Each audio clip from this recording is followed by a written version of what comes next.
On Friday, the Office of Institutional Research and Student Assessment handed over 600 small hive beetle traps to the Ministry of Agriculture. The traps will help to control this beetle that affects honeybee hives. Andrew Harrison of the Ministry of Agriculture says that the pest has been recorded in northern Belize. These traps will be used mainly up north.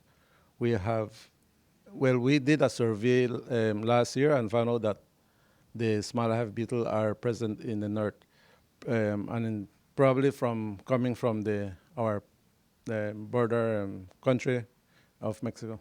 Speak to us about the impact of these beetles in terms of how they impact the beehives. The small hive beetle, very small beetle, they live inside the hives, and what they do is they feed on the bee itself. They eventually clean the bee.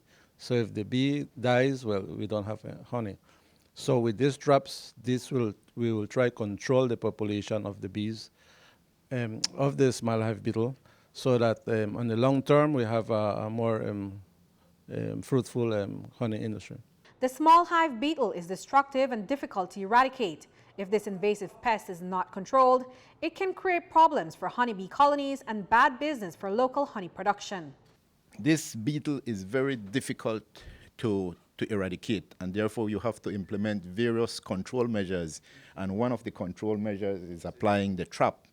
However, there are other measures which we are working on for the farmers to know how to manage their hives, and it's also difficult to eradicate because the beetle does not only feed or reproduce at the hive, but it finds fruit that are fermented and it can produce there.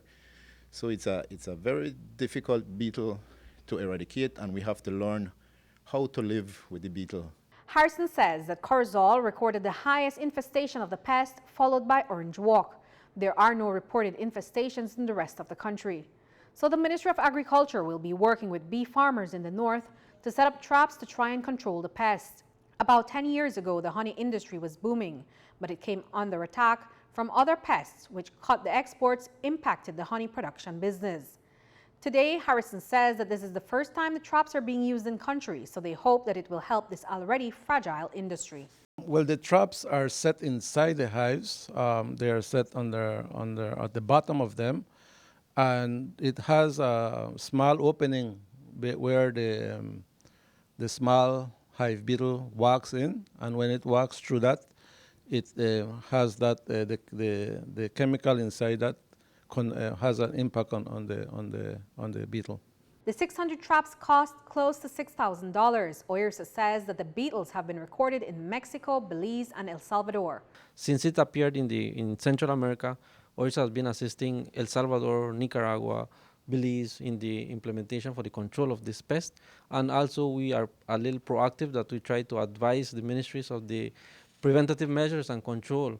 But now, since it is here, and we work along with the ministry for the control of this pest. So in 2017, we assisted the ministry in funding the surveillance of this pest. So that's the reason why we know where the pest is located in Belize.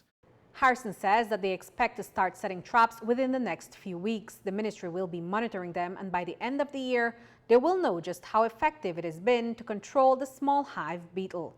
Reporting for News 5, I'm Andrea Polanco.